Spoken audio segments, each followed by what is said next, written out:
Pues muy bien, pues buenas noches a todas, a todos. Qué gusto verlos nuevamente el día de hoy en en este pequeño cursito que tenemos nosotros este día aquí junto con la Universidad Hebraica, ¿no? Y que tiene que ver justo con estas dos nociones de liderazgo y que tiene que ver con la parte del diseño de los proyectos sociales. Pues qué gusto verlos, qué gusto volver a estar aquí con ustedes y compartir este proceso durante, durante estos pequeños minutos que vamos a tener, ¿no? Yo sé que a veces es complicado, ¿no? Tratar de tener en poco tiempo muchísima información, pero lo iremos tratando de hacer compacto, tratando de sacar y destacar las primeras ideas. Entonces, y las ideas principales. Entonces, pues bueno, pues gracias nuevamente a todos ustedes por su presencia, su participación el día de hoy. Nuevamente me presento, soy Bernardo Tarango y justo voy a estarlos acompañando en esta segunda y última sesión de este pequeño cursito que el ecosistema tiene acerca de la maestría que ustedes están llevando, entiendo, y que de alguna forma es un espacio para hablar acerca de pues lo que es el liderazgo, lo que son los procesos sociales, los diseños de proyectos y que va a ser parte de lo que trabajaremos el día de hoy, ¿no? Entonces, pues ya sin más preámbulo, vamos dando inicio. Es una sesión que tiene una duración de 2 horas, de un par de horas. Cerraremos cerca de las 9 de la noche, ¿de acuerdo? Será más o menos el tiempo. Eh, Mientras ya veo que se están conectando todavía algunos de sus compañeros. En la sesión vamos a trabajar propiamente un poquito, la sesión pasada vamos a dar una continuidad a lo que vamos a trabajar el día de hoy.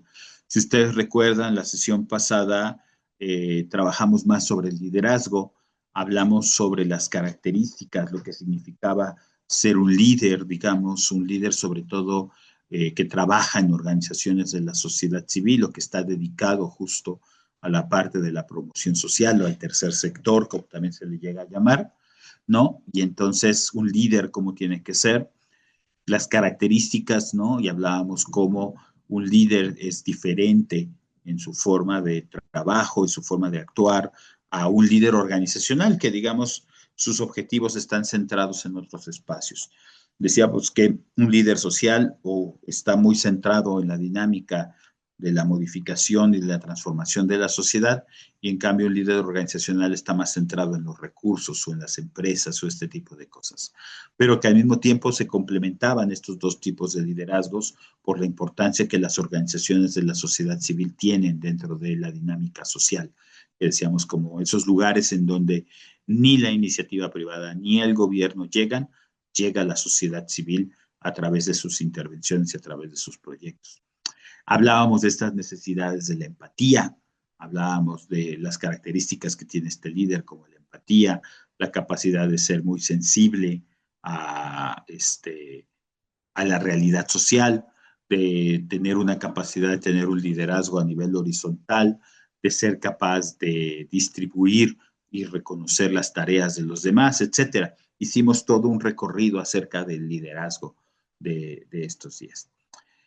Y el día de hoy, ¿no? Vamos a trabajar la otra parte, porque ya hemos hablado del líder. Ok, está muy padre, qué bonito, suena muy bien. Pero ahora vamos a hablar sobre gestión de proyectos. Es decir, vamos a hablar sobre los proyectos sociales, cómo se gestionan, cuál es la dinámica de los proyectos sociales.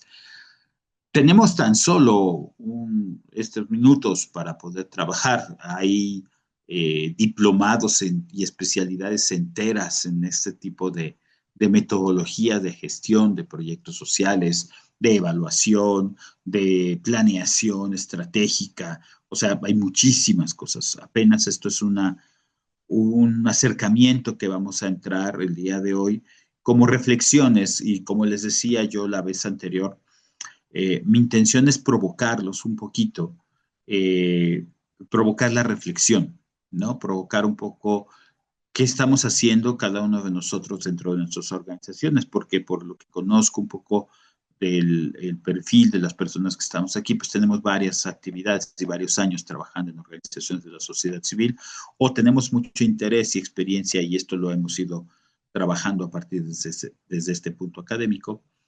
Y entonces se trata más de reflexionar un poco, que oye, a lo mejor estas cosas que estamos viendo, que estamos trabajando el día de hoy, pues me ayudan a pensar un poco mi práctica de manera cotidiana, ¿no? ¿Qué estoy haciendo en mi espacio de trabajo cotidiano justo para perfeccionar mi práctica y mejorarla propiamente? Porque siempre el objetivo va a ser cómo mejorar nuestra práctica, cómo mejorar nuestro trabajo, cómo mejorar nuestras planeaciones, nuestras evaluaciones, para el beneficio de la población con la cual nosotros trabajamos, que al final del día son nuestros últimos beneficiarios y por los cuales hacemos estas cosas que nosotros estamos haciendo, ¿no? Al final del día es tratar de resolver o tratar de aportar un granito de arena a esta problemática social de la cual nosotros vivimos de manera cotidiana, ¿no? Entonces, vamos a trabajar en esta parte de la gestión. Sin más preámbulos, les voy a compartir mi pantalla.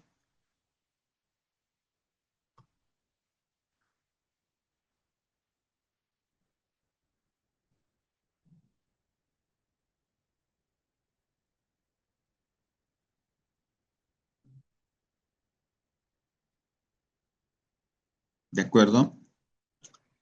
Y ¿qué tiene que ver con esto? Que vamos a trabajar justo con lo que son los proyectos sociales, diseño, gestión y evaluación de proyectos sociales. Es muy amplio el tema, es amplísimo, son un montón de cosas las que tenemos que comentar al respecto, pero voy a tratar de ser como muy sintético, resumiendo aquellos ejemplos o aquellas ideas principales que nos van a permitir acercarnos a esta dinámica de trabajo, ¿de acuerdo? Y a este espacio. Entonces, propiamente, esto es como la idea de que vamos a trabajar el día de hoy. Y justo cuando preparaba yo la sesión, ¿no? El del 2026, me encontraba yo esta frase, ¿no? Y quería yo comentárselas de alguna manera, porque vamos a hablar ahorita de proyectos, ¿no? Y un proyecto, pues, no es una idea general. En muchas ocasiones los proyectos nacen de diferentes ideas, ¿no? Nacen de a lo mejor una cierta sensibilidad ante alguna problemática social y se nos ocurre que podemos hacer algo y pensamos que podemos hacer algo y tenemos una idea, ¿no? Muy clara de algo que podemos hacer para intervenir y a partir de ahí comienza nuestra historia y comienza nuestra dinámica de trabajo y nos vamos involucrando cada vez más en esta dinámica social, ¿no? En esta parte de la intervención social. Y esto pasa muy seguido. Muchos de nosotros iniciamos nuestra dinámica en las organizaciones de la sociedad civil porque traíamos una idea, teníamos una forma o creíamos que podíamos resolver un problema o por lo menos intervenir en ese problema de alguna manera. Sin embargo, a lo largo de los años, a lo largo de la experiencia y después de muchos fracasos, ¿no?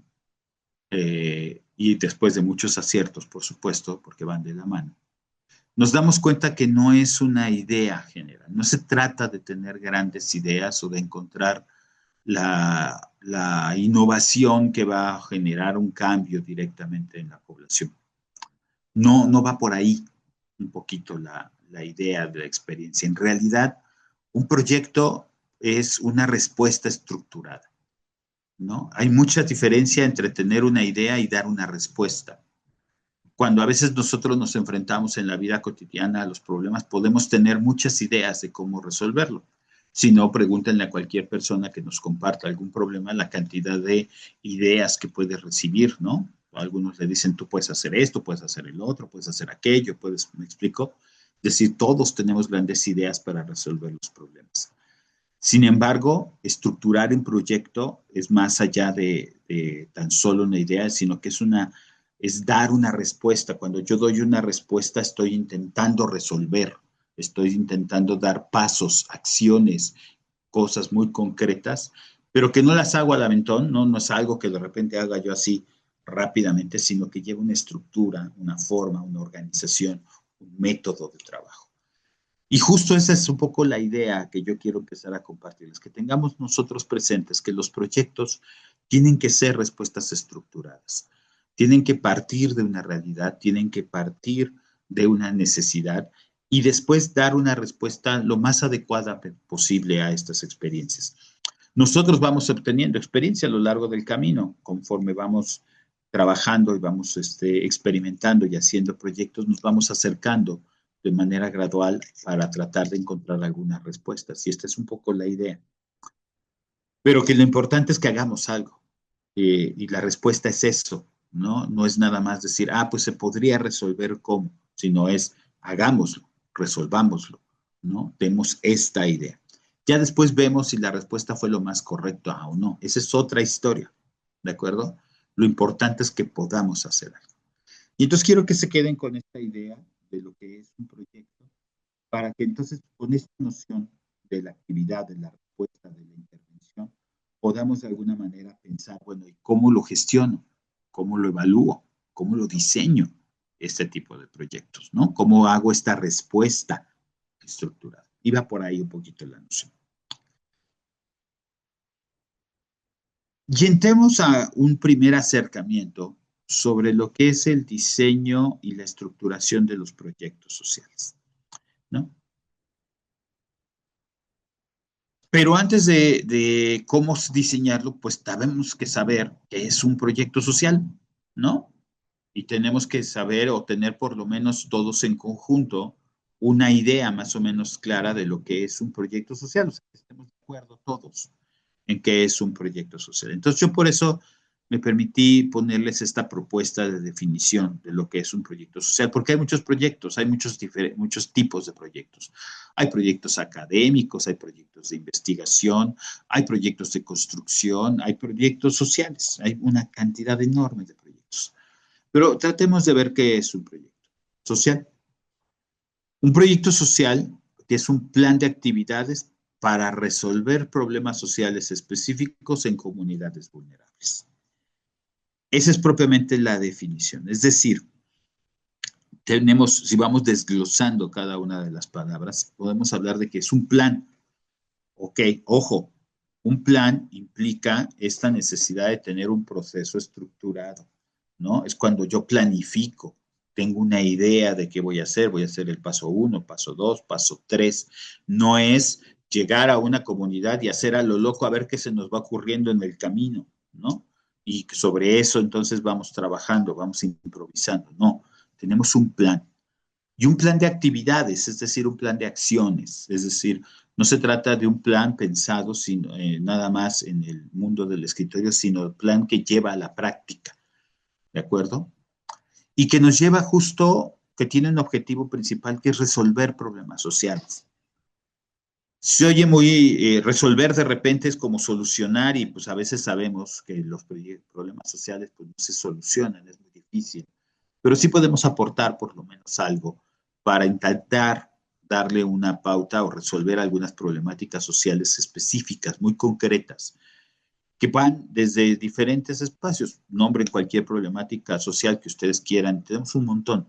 Podemos partir desde uso de sustancias, población de calle, cuestiones ecologistas, podemos hablar de violencias, podemos hablar de ecología, de manejo de los animales, es decir, causas hay un chorro de problemáticas sociales, ¿no? Pero específicamente los proyectos sociales tratan justo de intervenir, de incidir en esos problemas para tratar de resolverlos o colaborar en su resolución. Y sobre todo va hacia comunidades vulnerables, ¿no? Tiene su foco hacia estas comunidades que tienen mayor vulnerabilidad. Ojo, la noción de vulnerabilidad es esta noción en donde hay mayor probabilidad, mayor riesgo de que el problema pueda arraigarse y provocar mayor sufrimiento social, ¿no? Que esa es un poquito como la noción de la comunidad vulnerable, ¿no?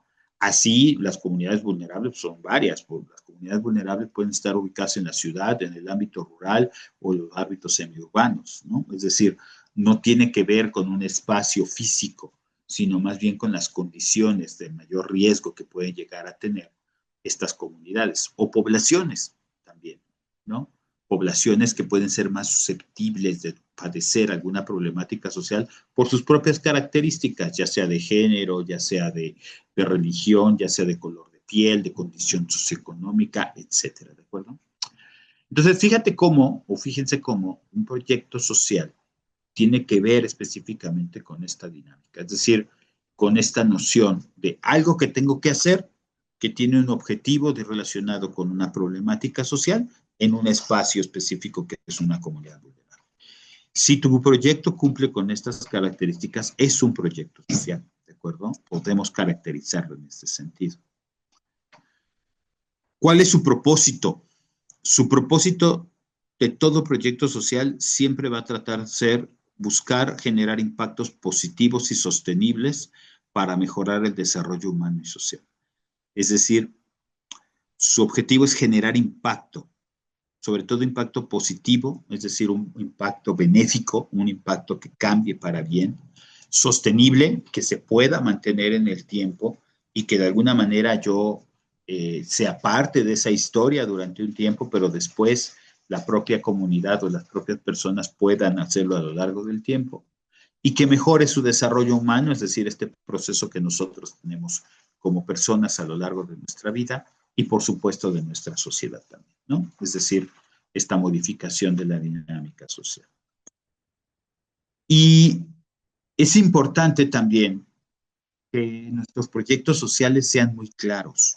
Es decir, cuando hablamos de claridad, es que, ¿qué quiere lograr nuestro proyecto social? Que tengamos muy claro qué es lo que queremos hacer, porque en muchas ocasiones, cuando intervenimos en alguna comunidad, intervenimos de manera, si no tenemos claridad, pues podemos equivocarnos más de lo que podría ser de alguna manera más que tener un efecto positivo, ¿no? Y la claridad, saber de lo que estoy hablando, saber de lo que estoy haciendo, aumenta mi eficacia y, por supuesto, facilita mi evaluación. Es decir, voy a obtener mejores resultados si yo tengo claro qué es lo que quiero hacer y al mismo tiempo voy a poder evaluarlo de manera más sencilla, ¿no? Y para esto, para poder yo intervenir y tener una idea de dónde va mi proyecto social, tengo que identificar mi problema. Tengo que saber cuáles son los problemas que existen, cuáles son aquellos problemas que de verdad, uno, puedo atender, dos, son problemas prioritarios, ¿no? Son dificultades prioritarias, y saber identificarlas también y referenciarlas de síntomas, es decir, hay que caracterizarlas. Esto en otros contextos le llamamos diagnóstico, es decir, yo tengo que partir siempre de una noción, de un diagnóstico.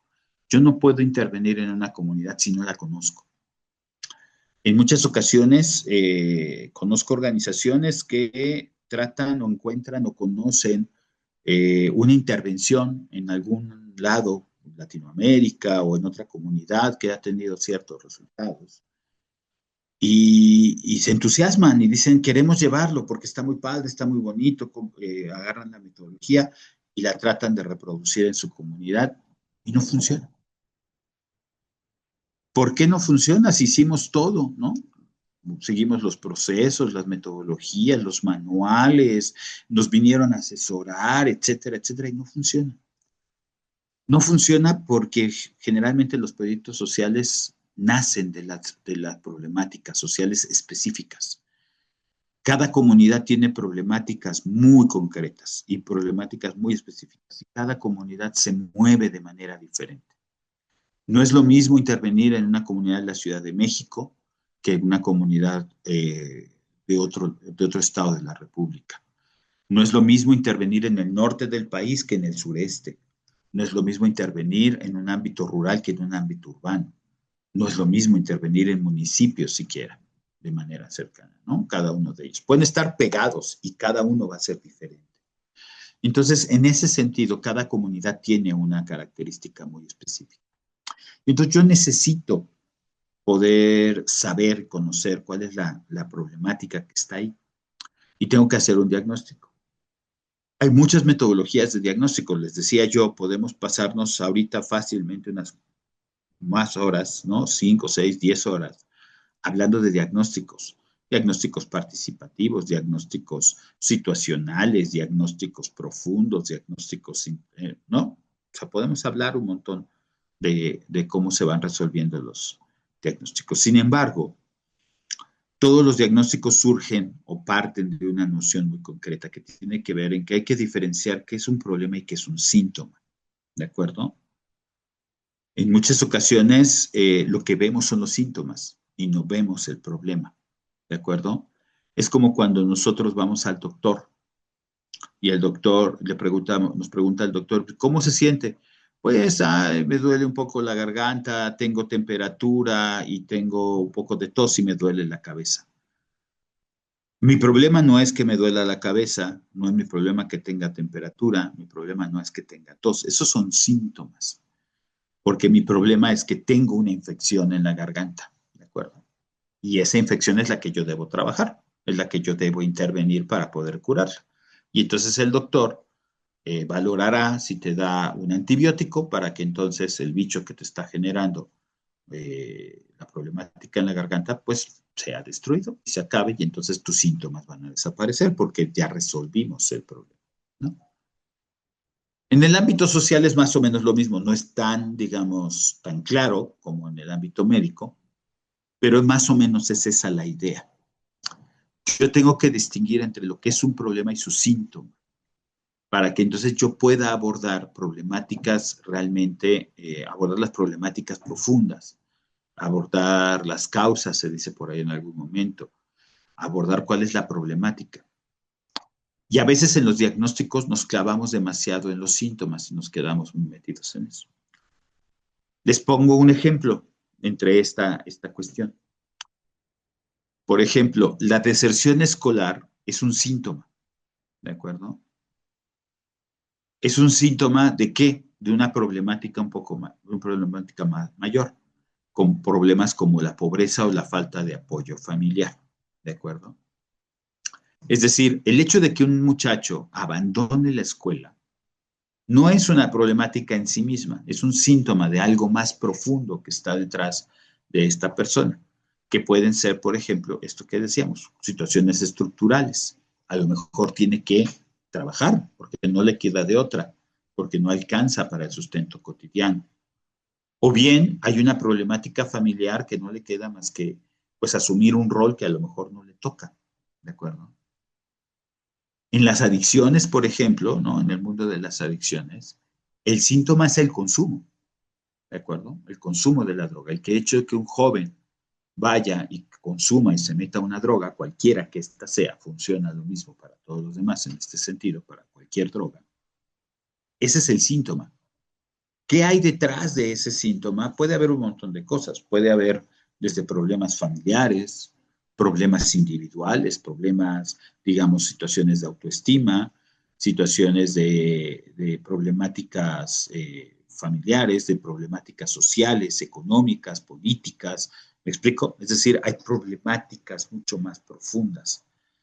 Entonces, si yo quisiera resolver tan solo el síntoma, es decir, la deserción escolar o que deje de consumir, probablemente voy a fracasar porque probablemente, pues si el chico abandona la escuela, por más que yo haga, ¿no? A lo mejor le puedo dar dinero, a lo mejor le puedo dar, convencerlo, echarle un rollo para decirle no abandones la escuela, pero si el muchacho tiene que ir a trabajar, va a tener que ir a trabajar, ¿me explico?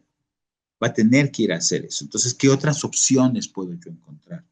Lo mismo pasa en el ámbito de las adicciones, ¿no? A lo mejor el chico se encierra en un espacio, ¿no? Es decir, se interna un tiempo, se aleja de esa problemática, deja de consumir, pero cuando regreses la dinámica sigue siendo la misma, hay problemáticas personales, hay problemáticas que tienen que ver con la familia, etcétera, pues lo más probable es que el muchacho vuelva a consumir, ¿me explico? Y así va con todas estas partes. Por ejemplo, y a veces es cuando yo hago los diagnósticos o hacemos los diagnósticos como instituciones de las comunidades que queremos intervenir, nos encontramos con muchas cosas, ¿no? Pero necesitamos tener la capacidad de pensar qué hay detrás. Recordaba yo una comunidad que en la que trabajamos hace algunos años, ¿no? Y entonces cuando nosotros le preguntábamos a la gente cuál era su problema principal, ¿no? El problema principal de la gente, lo que decía era, pues, que la gente no recogía los desechos de sus perros en la calle, ¿no? Esa era la problemática principal y todo el mundo nos decía que ese era el problema, ¿no? Y nosotros veíamos otra serie de cosas, o ya había un grupo de jóvenes que se reunía en la noche y traficaba y asaltaba consumían, y había otra serie de dificultades en esta comunidad. Y decíamos, bueno, ¿qué de fondo? ¿Qué problemática está detrás? ¿Y por qué la comunidad caracteriza esta cuestión de que no recogen los desechos de los perros en la calle como su problemática social, ¿no? Y nos llevaba a varias discusiones como equipo de trabajo para tratar de diferenciar esta acción.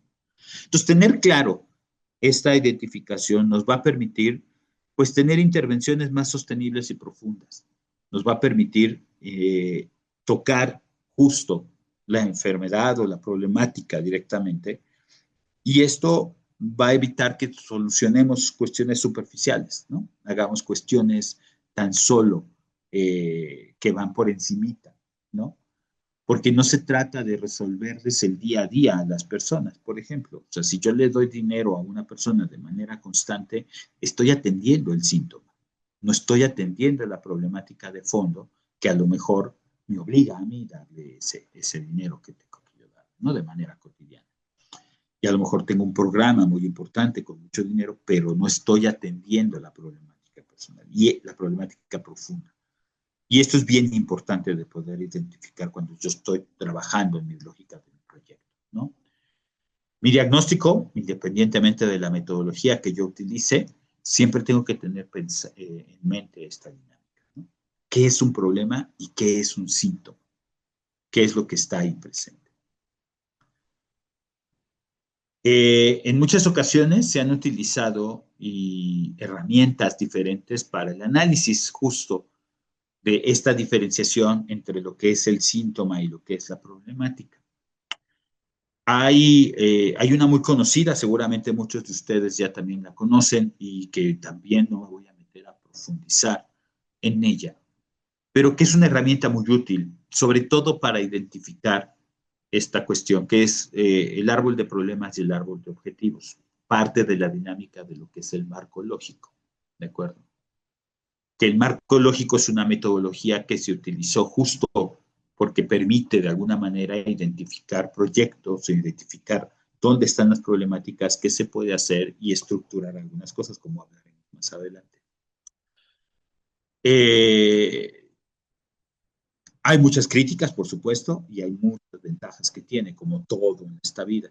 La metodología del marco teórico tiene muchas desventajas, pero también tiene muchas ventajas. Sobre todo la gran ventaja que yo le veo es que nos permite clarificar y estructurar nuestro pensamiento y estructurar una problemática muy compleja como podría ser la dinámica o la realidad de una sociedad en pequeños momentos y estructuras personales, ¿no?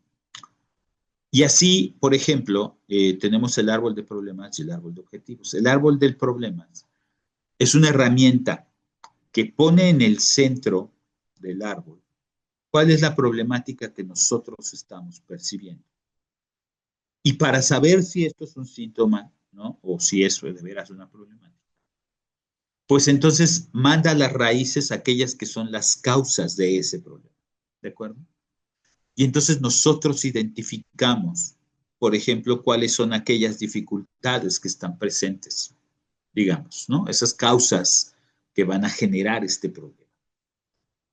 Y por lo tanto también en la parte superior del árbol tiene sus consecuencias, es decir, las acciones o lo que de alguna manera produce este problema.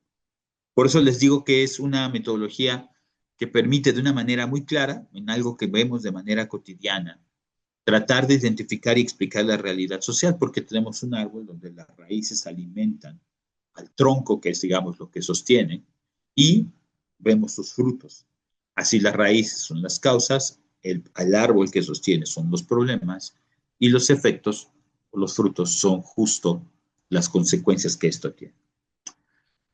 Ese análisis te permite entonces caracterizar precisamente esta dinámica que existe. Y después con un ejercicio mental, un ejercicio cognitivo muy sencillo, yo puedo convertirlo en un árbol de objetivos. Es decir, puedo transformar de alguna manera esta problemática en un árbol de objetivos. Y entonces así, por ejemplo, mi problema principal se convierte en mi objetivo principal. Si mi problemática es una, pues mi objetivo va a ser tratar justo de resolver esa problemática. Y entonces lo voy a redactar, les digo que es un ejercicio cognitivo muy sencillo porque es prácticamente redactar el problema, pero en positivo o buscando algunas otras características para resolver ese objetivo, convertirlo en un objetivo. Las consecuencias, las causas, perdón, se convierten en estrategias, es decir, cómo puedo yo de alguna manera estructurar alguna estrategia que rompa con esa causa, que rompa con la deserción escolar, que rompa con el consumo, que rompa con todas las causas que hemos estado manejando, ¿no? En este sentido. ¿De acuerdo? Y entonces puedo establecer mi estrategia. Recuerda que la estrategia es, digamos, el camino más estructurado, más sencillo, más fácil de poder llegar a un lugar, ¿de acuerdo? Es algo que decimos es estratégico, es algo que nos va llevando de la mano, que es, lo hacemos porque tiene un sentido.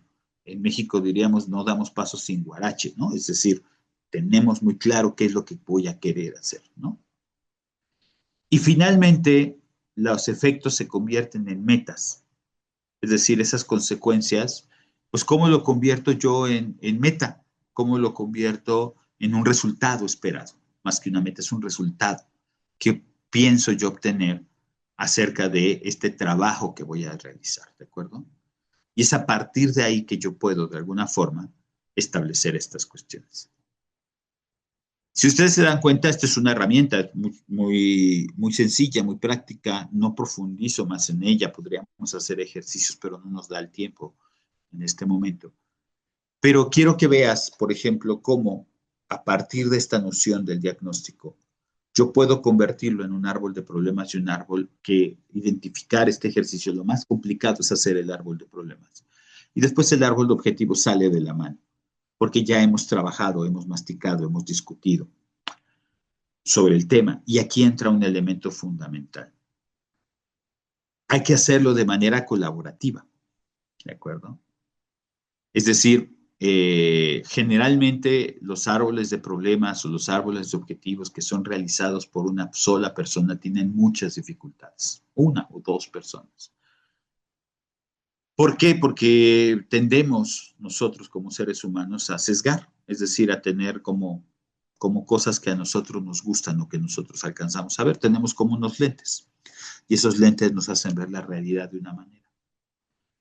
Es por eso que es importante tener una estrategia colaborativa, una planificación colaborativa, donde mayor cantidad de personas participen, donde un equipo de trabajo, por ejemplo, discuta sobre las problemáticas, sobre las causas, sobre los efectos, si efectivamente es esto.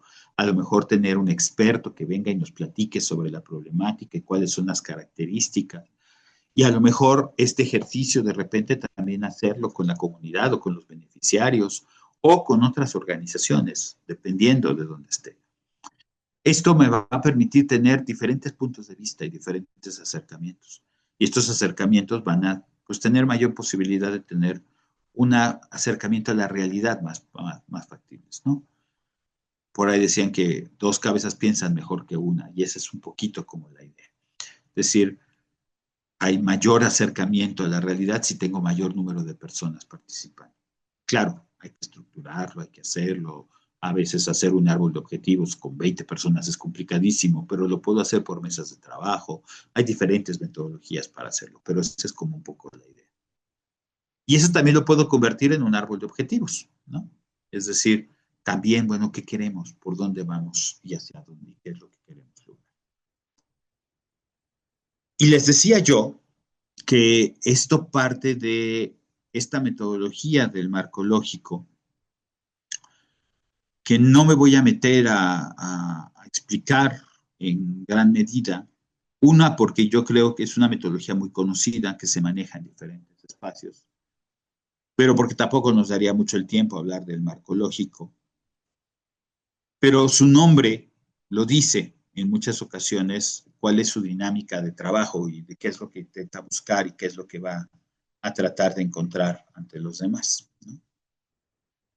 El marco lógico es un marco, es decir, es un cuadro, ¿no? Al final del día acabamos trabajando con un cuadro que lleva cierta lógica, que lleva procesos lógicos. Y acuérdense que la lógica son procesos procesales, procesos pensados, pasos que van llevando de una mano de la otra, ¿no? Y que van, uno no se puede dar sin el siguiente, y el siguiente te va llevando al que sigue y así. Por eso se llama marco lógico, porque tiene esta lógica de resolución.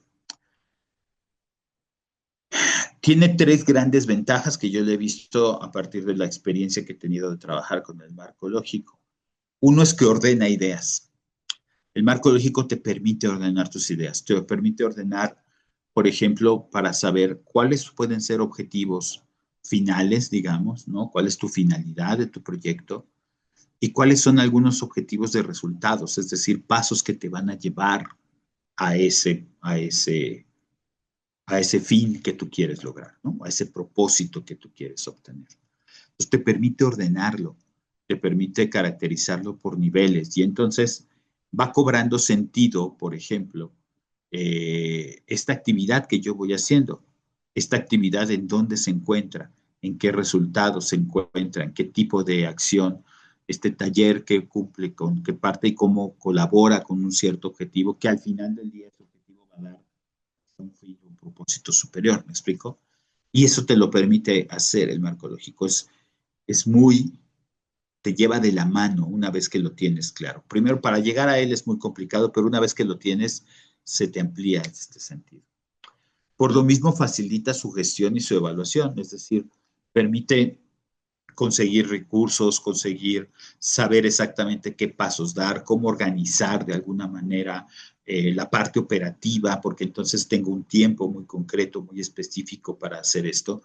Y también sale, de hecho hay una matriz propiamente de evaluación que construye a partir de estas dinámicas, digamos, de los resultados, los objetivos, las actividades, te permite evaluar a través de indicadores en qué momento estás. Y si estás evaluando una actividad, si estás evaluando un resultado, si estás evaluando un propósito, si estás evaluando el fin. Hay diferentes niveles, digamos, de evaluación que más adelante hablaremos de ellos, que de esa forma te permiten de alguna manera establecer esto. Y por supuesto dan claridad para el financiamiento, porque entonces te permiten explicar a ti de manera muy clara qué es lo que estás buscando y decirle al financiador, pues esto es lo que quiero, esto es lo que voy a lograrlo y esta es la metodología que voy a utilizar para hacerlo. Y eso facilita, todos ustedes si han trabajado en la procuración de fondos, y yo creo que sí, ¿no? Es bien importante darle claridad al financiador, ¿no? De saber efectivamente en qué va a meter su lana, en qué va a meter su dinero, para qué sirve eso que va a hacer y qué efectos va a llegar a tener, ¿no? Entonces, el marco lógico es una herramienta fundamental. Yo les podría decir, si tienen chance de profundizar en ella, sería bueno que pudieran también tomar algún tallercito de marco lógico, si no lo tienen muy claro. Pero mientras yo cada vez que he tomado talleres de marco lógico le voy encontrando más cosas y más cosas a este tipo de cosas. Entonces sí es importante conocer la metodología. Les digo, no voy a profundizar el día de hoy en ella porque no es el objetivo, pero sí tiene que ver y sí quiero hacer mención de esto. También es una metodología que ha ido cambiando y va variando, permítanme, ha ido variando,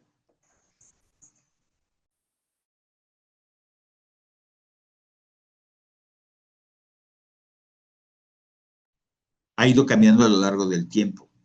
¿De acuerdo? Y cómo ha ido cambiando a lo largo del tiempo, se ha ido evolucionando. Hay algunas metodologías que ahora se han estado utilizando como la teoría de cambio, ¿no?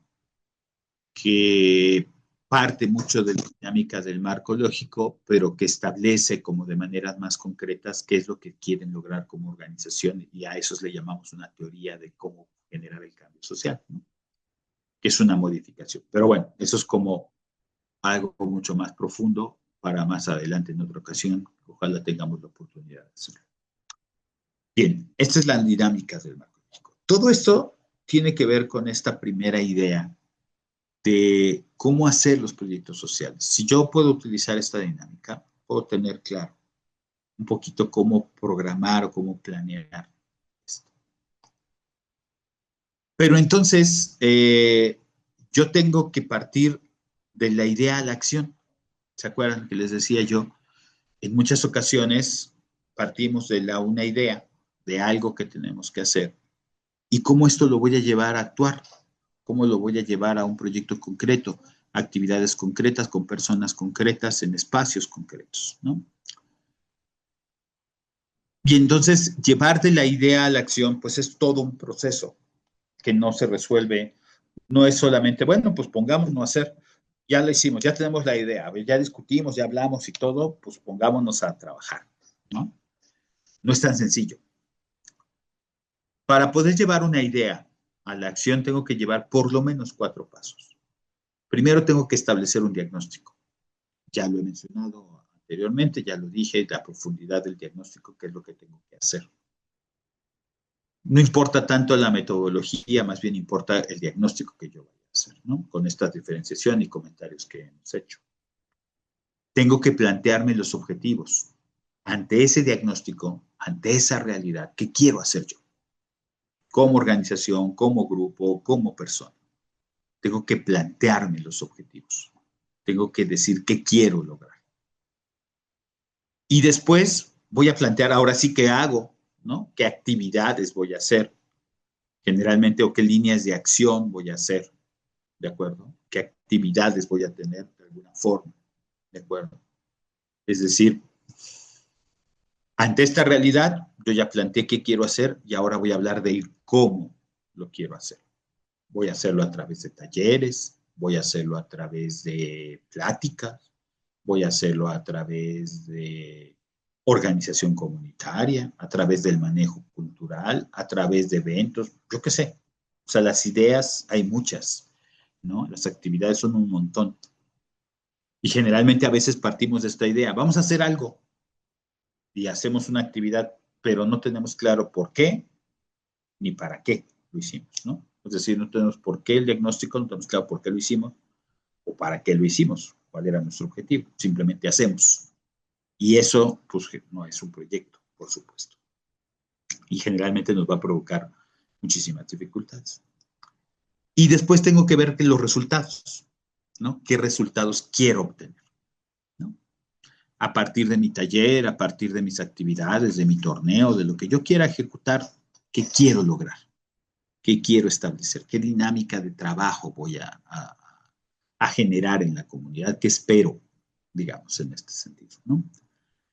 Si yo tengo estos 4 pasos claros, si yo en el momento en el que hago un diagnóstico, veo mi por qué, hago mis objetivos, es decir, para qué lo quiero hacer, veo las actividades como con el cómo y veo los resultados que quiero obtener, entonces tengo como esta idea de poder pasar justo de llevar a cabo un proyecto social, ¿no? Es un camino muy sencillo, pero que en muchas ocasiones no se sigue y que eso genera los grandes fracasos en los proyectos. Y en esa dinámica, para pensar en hacer esto, pues si se dan cuenta, eso es una planeación estratégica, ¿de acuerdo? Es decir, es algo que voy planeando de manera ordenada, de manera estratégica, voy dando pasos que me van a llevar a construir lo otro. Sin mi diagnóstico no puedo tener objetivos. Sin mis objetivos no sé qué actividades hacer y sin mis actividades no sé qué resultados. Entonces, planear estratégicamente, ¿no? Hay muchas metodologías también de planeación estratégica, ¿de acuerdo? Hay muchas metodologías de planeación. Pero aquí lo importante, cuando yo hablo de una planeación estratégica, es que el equipo se dé el tiempo, la organización se dé el tiempo de sentarse a pensar qué hacer.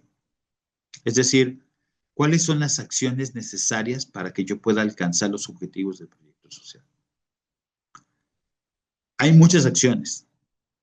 Algunas pueden ser mucho más efectivas que otras, ¿de acuerdo? Acá, y a lo mejor algunos pueden tener ciertas metodologías o formas diferentes para poder establecer. Y es por eso que, o formas muy concretas, ¿no? A lo mejor nosotros hemos experimentado con un proyecto, con un modelo durante muchos años y ya tenemos muy estructurado y eso es lo que queremos hacer. Está bien, ¿no? Está bien. Solo hay que ver qué de ese proyecto tengo que modificar, porque seguramente ha cambiado, la realidad cambia mucho más rápido de lo que nosotros quisiéramos. La dinámica social cambia, las comunidades cambian. Entonces, ¿cómo puedo yo establecer métodos, herramientas para que mi implementación sea efectiva? Estrategias. ¿Cómo puedo yo estructurarlas, ordenarlas, organizarlas para poder intervenir en esta parte? Y cómo estas también las voy a orientar para que cada acción tenga yo resultados medibles y un impacto social concreto. Cuando hablemos de evaluación hablaremos de esta noción un poquito más. Pero el objetivo es justo cuando yo planeo estratégicamente, planteo qué voy a hacer, cómo lo voy a hacer y para qué lo voy a hacer. Es lo que decíamos anteriormente, ¿no? Y ahí tengo que pensar qué es lo que más me conviene hacer, ¿no? Les platicaba yo, por ejemplo, en algún momento de una intervención donde nosotros entrábamos y empezábamos a hacer el diagnóstico, trabajábamos en una comunidad urbana en el centro de la Ciudad de México, con población de calle, en un parque de la Soledad, no sé si alguno de ustedes lo conozca, muy cerca del metro Candelaria. Y cuando nosotros nos dimos cuenta que había 32 organizaciones trabajando en ese espacio, pues nosotros decíamos, bueno, ¿qué hacemos, no? O sea, ¿cómo no me convierto en la organización número 33? Porque esas organizaciones, y eso lo vimos cuando platicábamos con la gente, y nos decían, bueno, ¿y ustedes qué nos van a dar, no? Y nos sacaba mucho de onda, ¿por qué? ¿Qué es lo que te vamos a dar? Por nada, ¿no? ¿O qué quieres? ¿Por qué? Porque ellos estaban acostumbrados a que la organización uno les daba comida los lunes, la otra organización les daba comida los martes. Ellos ya sabían cuándo se venían las épocas de frío y había organizaciones que les daban cobijas y entonces lo que hacían eran conseguían 2, 3 cobijas y entonces las vendían y con esas ventas pues lograban comprar más droga, etcétera, etcétera, ¿no? Se armaba toda una serie de dificultades. Y las organizaciones iban con muy buena voluntad, ¿no? Organizaciones religiosas, políticas, de todo tipo, con muy buena voluntad y hacían cosas y con gran cariño lo hacían. Pero nosotros decíamos, ¿qué tan efectivo es esto que ellos están haciendo y cómo podemos cambiar? Y entonces cuando dijimos, bueno, pues vamos a cambiar, vamos a hacer una planeación, nos detuvimos a pensar, ¿qué nos conviene? ¿Nos conviene a nosotros volver a hacer lo mismo? Es decir, a lo mejor ahora en lugar de darles cosas, vamos en lugar de darles una cobija o darles un alimento, lo que vamos a hacer es darles juegos, darles dinámicas, darles pláticas. Era como muy complicado. Y entonces de repente dijimos, bueno, cambiemos la manera de actuar, hagamos algo estratégico. No les demos nada, todo lo contrario, todo lo contrario. Hagamos algo que los saque de nivel, que los saque de onda. ¿Por qué no les vendemos lo que les vamos a dar?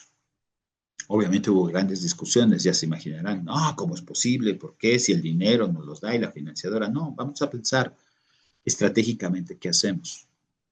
Y entonces nos dimos a la tarea de pensar y encontramos como respuesta que podíamos hacer una cafetería ambulante. Le pusimos la cafetería. Y esa cafetería ambulante se montaba, es una zona de mercados, por eso les decía yo de tianguis, y entonces nos montábamos con un tianguis, íbamos en la tarde a montar un tianguis, ahí directamente, una carpa de tianguis, y teníamos mesas y teníamos todo, y el equipo se capacitó en hacer escucha activa. Nuestro objetivo era trabajar con población de calle y trabajar el problema de las adicciones. Ese era el objetivo de la organización. Y entonces lo que hicimos, no podíamos entrar a trabajar propiamente el problema de las adicciones, pues hablamos un espacio de escucha activa. Y a lo mejor en ese espacio de escucha, alguno de ellos promueve cómo vamos generando la demanda para que ellos nos digan, ¿sabes qué?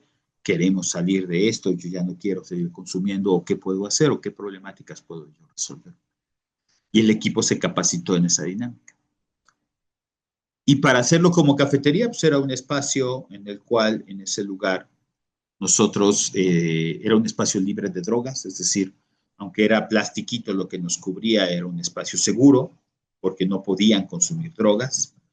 De hecho, teníamos así como en los supermercados una estantería donde los muchachos venían y depositaban pues, la droga que traían ahí. No sé si conozcan la población de calle, pero ellos traen mamilas, que le llaman, que son pequeños botecitos de droga que ponen en la mona, que es como el algodón, estopa, una cosa así. La mojan y se la ponen acá y con eso se drogan, con los inhalables. ¿No? Y lo ponían ahí, les dábamos su fichita. A veces ni lo recogían, a veces se les olvidaba y ya no se las devolvíamos, por supuesto. O a veces sí las recogían y se iban, pero era un espacio libre de consumo de drogas. Y también en un espacio libre de violencia, trabajamos sobre dinámicas de manejo de la violencia, porque obviamente había grandes conflictos al interior de ahí. Y la estrategia, por ejemplo, era para no convertirnos en la parte, en la organización número 33, era venderles el café. Se los vendíamos al costo de una mona. Es decir, la mona en ese tiempo costaba 2 pesos y entonces el café se lo vendíamos a 2 pesos. Esta idea justo era lo que le daba en esta lógica es la lógica de la planeación estratégica. ¿Por qué quería yo hacer eso? ¿Por qué hacíamos esta venta? Porque entonces uno lograba yo que ya no consumieran una mona menos, ¿no? Por un café. Y eso les daba también un espacio de tomar un poco de aire ante toda la dinámica tan tensa que tenían y que vivían. También te permitía colocarte en la posición de yo no te vengo a dar nada, al contrario, tú vienes a pagar. Por supuesto que el café no costaba 2 pesos, ¿no? El café costaba mucho más porque nada más no era solo café, era galletas y a veces dábamos un poco de leche, etcétera, ¿no? A veces empezaron a llegar, por ejemplo, madres de familia que ahí pues llevaban su mamila y no me puede regalar leche y calentarla un poquito para dársela a mi bebé, etcétera. Es decir, empezó a agarrar una propia dinámica. Pero lo que quiero destacar en esta anécdota que les cuento, en esta experiencia que les cuento, es justo esta noción estratégica, como pequeñas cosas, como esta noción de vender el café, como esta noción de poner una carpa, como esta noción de poner un espacio libre de consumo, va dando esta logística de efectividad y va estableciendo diferentes métodos y herramientas y estrategias para poder implementar efectivamente lo que nosotros estábamos tratando de lograr, ¿no? Y eso, al final del día, pues nos ayudaba a tener a nosotros resultados medibles, ¿no? ¿Cuántos de estos chavos lográbamos despertar la demanda de ayuda? ¿Con cuántos de ellos teníamos? ¿Con cuántos estábamos trabajando? Etcétera. Entonces, tenía que ver con esto. Y a eso me refiero. La estrategia no va con este gran movimiento, sino con una idea muy concreta que cambia la lógica del proyecto y que mejora esta dinámica del proyecto, que la hace diferente, que la hace participar a todo el resto de los demás. Es un cambio importante, es estratégico, es claro, es concreto, es muy directo, que busca un objetivo. Y para eso es la planeación estratégica, tratar de encontrar cuál es esa dinámica. Cada organización la va encontrando dependiendo de sus realidades, dependiendo de sus experiencias, dependiendo de su población, de sus recursos, de qué es lo que van haciendo, ¿no?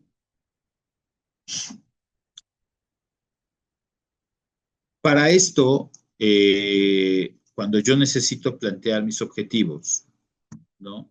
Es bien importante que yo pueda utilizar, por ejemplo, y hay esta metodología que yo les comparto, que son los famosos objetivos SMART, ¿no?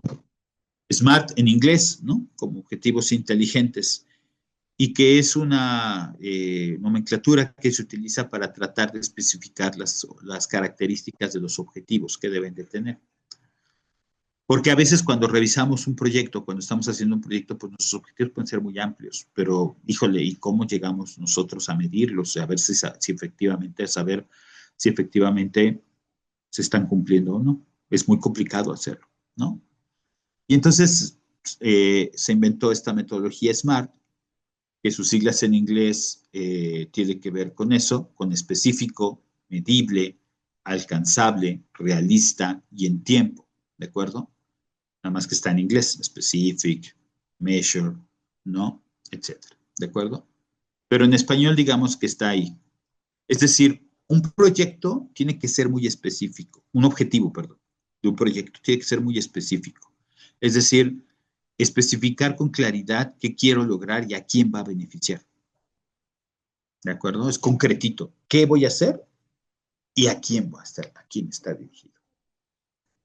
Tiene que ser muy medible y alcanzable, es decir, necesito establecer indicadores cuantificables, algo que yo pueda medir, algo que yo pueda tener concreto, que pueda contar de alguna manera. Y por supuesto tiene que ser muy realista, ¿de acuerdo? Porque si no es realista, yo puedo agarrar y decir, es que yo quiero erradicar el consumo de drogas de esta comunidad. Difícilmente lo vamos a lograr. Llevamos siglos viviendo de las drogas. Hemos convivido con las drogas desde mucho tiempo, desde que la humanidad es humanidad, convivimos con las drogas. Ha ido adquiriendo diferentes formas de convivencia, pero la hemos adquirido. Va desde el ámbito ritual, desde el ámbito hasta lo que conocemos ahora como el narcotráfico y otra serie de situaciones, pero siempre hemos convivido.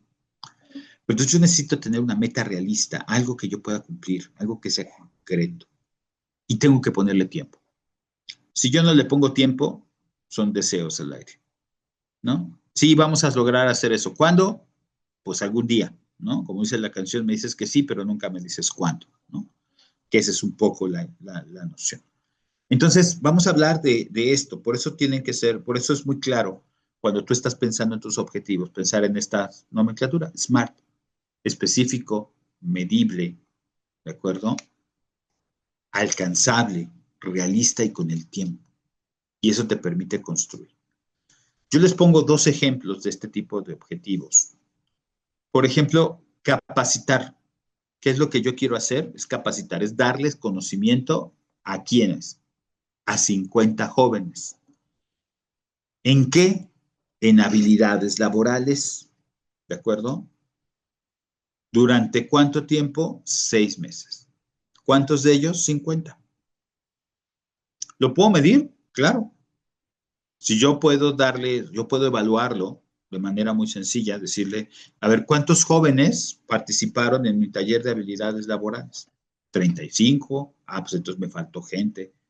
Fueron 50, cumplí con mi meta, mi objetivo, o sobrepasé mi objetivo, hice 70 chamacos, estuvieron trabajando conmigo. Bueno, ¿de acuerdo? ¿Pero en qué? En cualquier cosa, no. En una habilidad laboral. ¿Qué población? Jóvenes. ¿Durante cuánto tiempo? 6 meses. Muy concretito. Ese es un objetivo muy smart. Es muy medible, es muy específico, es muy alcanzable, es muy realista y tiene un tiempo definido. Otro ejemplo. Reducir en un 20% la deserción escolar en jóvenes de X comunidad en 8 meses. ¿Qué quiero lograr? Reducir la deserción escolar en jóvenes. ¿De dónde? De una comunidad, en este caso la comunidad X. ¿En cuánto? En un 20%. ¿De acuerdo?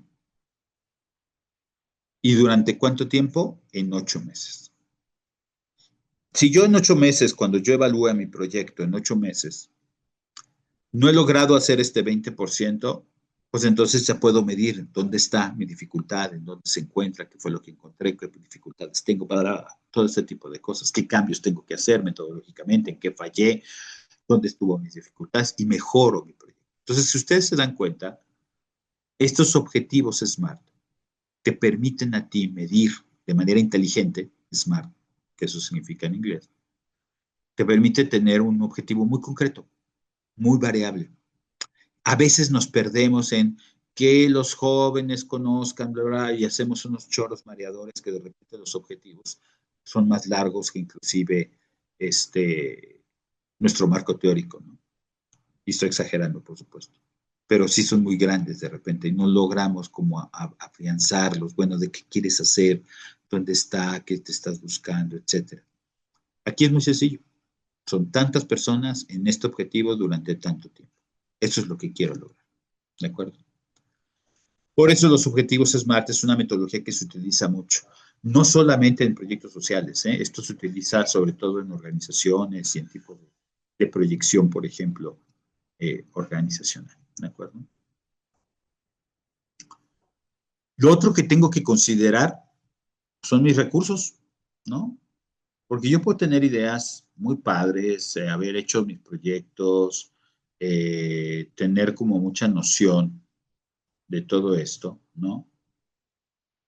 Pero necesito conocer mis recursos para poder utilizar ese proyecto. ¿Qué recursos tengo? ¿Con qué cuento? ¿Con qué lo voy a hacer? Porque a lo mejor yo tengo ideas muy concretas, ¿no? Pero es un sueño guajiro y no tengo ni cómo hacerlo. Quiero hacer un proyecto, pero no tengo recursos humanos, no tengo con quién hacerlo. Quiero hacer un proyecto, pero no tengo con qué hacerlo, es decir, fondos públicos, económicos, y no tengo materiales. Entonces tengo que considerar cuáles son mis recursos humanos, financieros y materiales para poder hacer mi proyecto. Humanos que no solamente se caracteriza por mi personal contratado, o que le voy a pagar, voluntarios. Y esto marca una dinámica en el proyecto, porque a lo mejor tengo voluntarios, pero ¿cómo conduzco a esos voluntarios para que hagan el trabajo que yo quiero que hagan?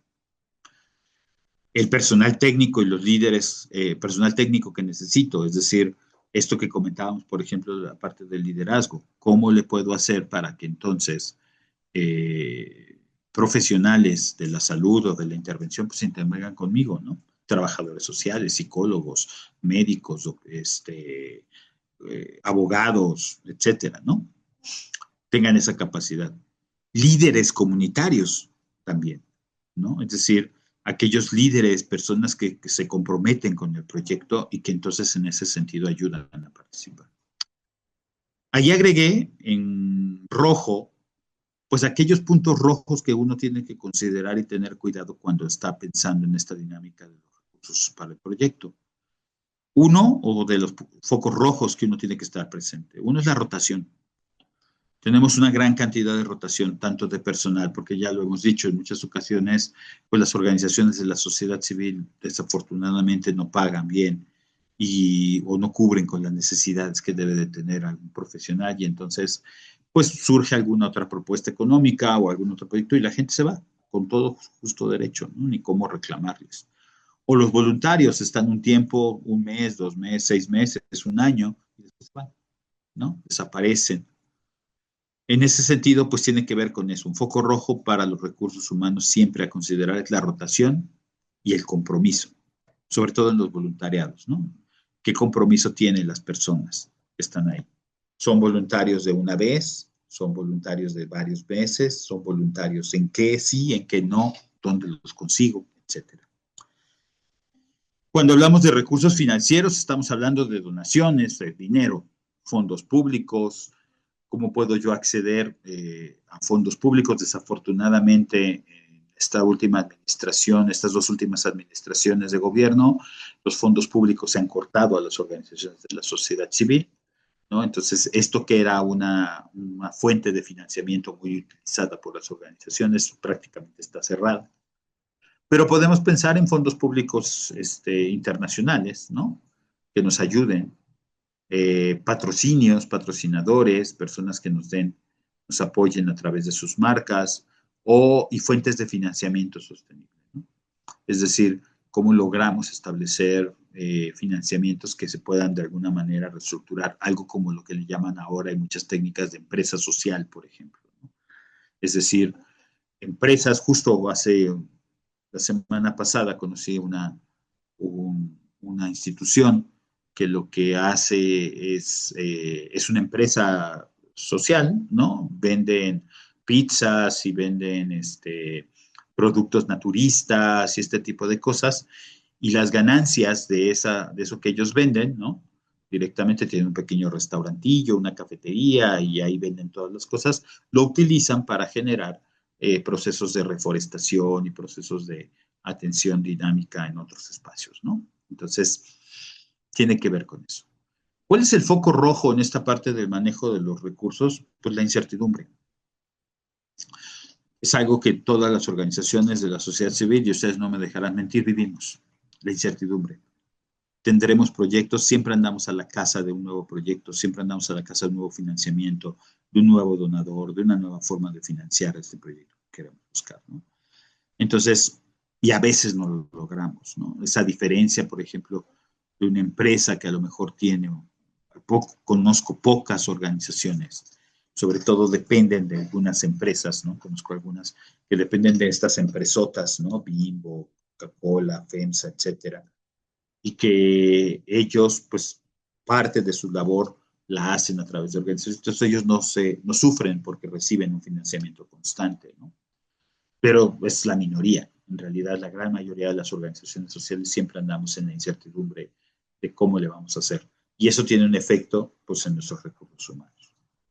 Y por supuesto también los materiales, los recursos materiales, es decir, qué espacios físicos contamos, con qué tecnología, qué equipos contamos, si tenemos computadoras nuevas, recientes o son computadoras ya muy viejitas, materiales didácticos si queremos trabajar con papel, con los muchachos, con los niños, papelería, etcétera, etcétera. Es decir, si contamos con un espacio físico, sillas, mesas, espacios limpios, etcétera. Todo eso es parte de los recursos con los cuales yo tengo que considerar, por ejemplo, para la hora de trabajar. Y ahí, pues el foco rojo son las limitaciones, es decir, qué partes no puedo obtener, si voy a una comunidad y nadie me presta un salón o tengo que construirlo yo, o si a lo mejor no cuento, digamos, con otro tipo de espacios tecnológicos, no cuento con varias cosas, ¿no? Y entonces uno va aprendiendo a hacer estas limitaciones, ¿no? Afortunadamente las organizaciones de la sociedad civil son muy resilientes y entonces luego podemos generar grandes procesos de planeación simplemente con un papelógrafo y con un plumón, ¿no? Y con eso generamos procesos de organización comunitaria. Pero bueno, la intención es que podamos trabajar con la mayor cantidad de recursos posibles. Entonces los recursos son fundamentales cuando yo estoy pensando en un proyecto. Si no tengo considerado esto y todas las dinámicas y estrategias para hacerlo, pues no lo voy a poder hacer. Otro de los elementos que tiene que ver con esto es el trabajo colaborativo y la gestión del tiempo. Y aquí, cuando yo estoy viendo un proyecto, pues tengo que pensar en la importancia del equipo. Tengo que tener un equipo de trabajo. Tengo que formar un equipo de trabajo. Esos proyectos que nacen en una noche de una sola persona sentada frente a su computadora, aún, perdón, aún con la experiencia que pueda llegar a tener cualquier persona, muy amplia, pues seguramente va a tener sesgos, va a tener dificultades. Aquí es importante tener un equipo, pero un equipo comprometido, y que comprometido no significa que se sacrifique a sí mismo, sino que tenga la capacidad, la congruencia de sentirse motivado, de sentirse parte, de ser, de que sus opiniones son tomadas en cuenta, de conocer las dinámicas de la cual va a estar interviniendo, etcétera. Eso es un equipo comprometido. Es capaz de organizarse, de dejar un poco el protagonismo personal para dejar que el equipo quien rescate esta dinámica. Y por eso esa imagen me gustaba mucho, porque tiene que ver con un círculo, ¿de acuerdo? Es decir, en donde todos nos encontramos al mismo nivel y podemos trabajar en común. En muchas ocasiones esto es lo que menos cuidamos lo que menos cuidamos en las organizaciones sociales, nuestros equipos de trabajo, nuestro personal humano, ¿no? Es decir, es ahí donde perdemos a veces la visión y entonces queremos que la gente vaya en horas de oficina, en horas que no son de oficina, que además estén presentes desde la mañana y que además tengan poco tiempo para comer o además no tengan prestaciones o si se enferman, ¿me explico?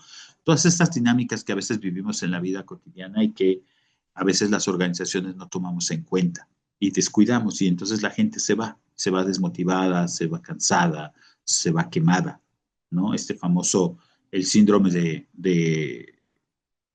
de cansancio laboral, ¿no? Es real, el famoso burnout, ¿no? Donde la gente se desgasta, se quema como un cerillo y ya no vuelve a aprender, es muy complicado. Entonces, un equipo tiene que hacerlo. Y mucho de lo que ayuda es que las personas tengan actividades y responsabilidades claras. Es decir, que todo el mundo sepa qué es lo que tiene que hacer y cuándo lo tiene que hacer. ¿De acuerdo? Y entonces eso es fundamental, importantísimo, porque si no, pues es que hagamos un, no sé, lo que sea. ¿Quién va a traer el papel para la actividad? Si no decimos, fulanito de tal, trae el papel el día de mañana, a las 8 de la mañana, estar aquí, ¿no?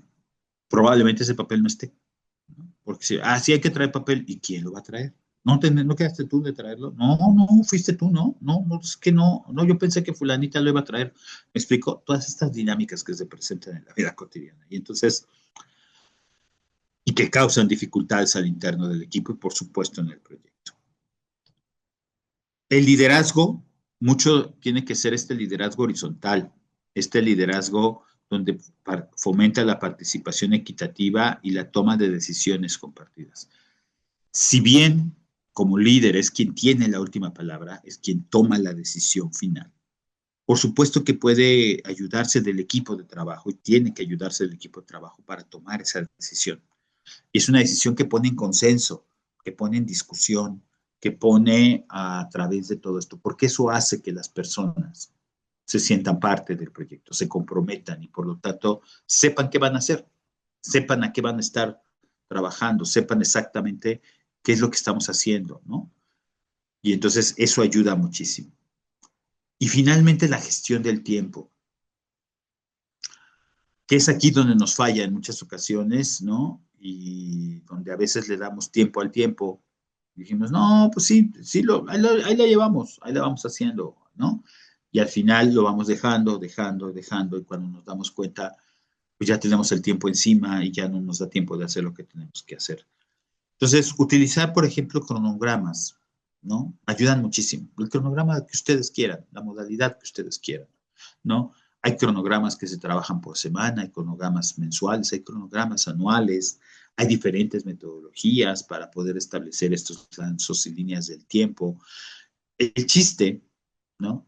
No es que hay unas más efectivas que otras, hay unas más claras que otras, por supuesto, pero el chiste es que te ayuden a ti a planificar cómo cumplir tus plazos y tus metas. Es decir, que tú tengas claro que dentro de 2 meses tienes que tener cubierto esta meta, ¿de acuerdo? Y para poder cubrir esta meta tienes que hacer A, B, C, D, E. Porque si no, y entonces empieces a ver, por ejemplo, si tienes que gestionar un oficio, tienes que gestionar una actividad, tienes que gestionar un apoyo, tienes que hacer alguna serie de cosas, pues tengas chance de tener el tiempo para hacerlo y no lo dejes hasta el final del día, ¿de acuerdo? Y eso te lleve después a que no lo cumplas. Simplemente pierdes, ¿no? En este sentido. Bien, todo lo anterior son herramientas que nos permiten a nosotros gestionar el proyecto, trabajarlo. Son herramientas operativas que nos permiten algunas sugerencias, algunas reflexiones acerca de lo que nosotros tenemos que hacer. Seguramente muchos de ustedes en su vida cotidiana y en su vida profesional las han aplicado, ¿no? Pero vale la pena verlas en esta dinámica para poder entenderlas también y recordarlas, porque a veces se nos va, a veces en la vida cotidiana, en la dinámica nos jala, nos gana la propia actividad que estamos haciendo, ¿no? Y no nos damos cuenta de cómo debo tomar las decisiones, de cómo considerar a mi equipo, del tiempo el que estoy tomando. Y eso se logra a través de un proceso que a muchos de nosotros nos da miedo cuando se nos dicen te vamos a evaluar. Vamos a evaluar el proyecto que estás haciendo. Pero que la evaluación de proyectos es fundamental, digamos, dentro del trabajo que nosotros hacemos.